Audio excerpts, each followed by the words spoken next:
And new video now of the first ever ivory crush in U.S. history. It's happening today here in Commerce City.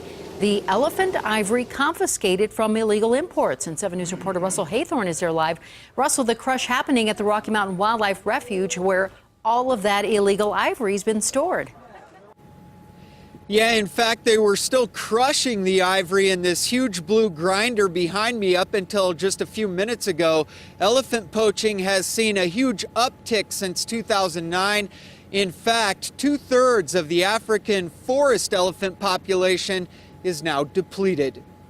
Dozens of tusks, hundreds of intricate carvings. Every one of these items is a dead elephant. There is a $7 billion black market for illegally traded ivory from elephants. Their bodies left on the ground just to rip out their tusks.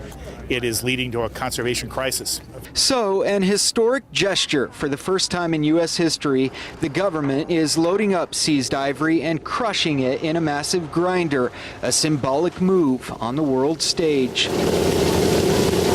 Crushing the ivory is such a strong statement and saying to the world, we're going to be a leader in this. The ivory comes to Denver because the Rocky Mountain Refuge is the nation's repository for illegally traded animal furs, eagle feathers, and ivory. We don't want to wait and all of a sudden there's no more elephants. A commodity often disguised as legal antique ivory. The criminals are very smart. They dye it with tea, they stain it, they put it in ash. It might look old, it probably is not old. Do not buy ivory in any circumstance whatsoever.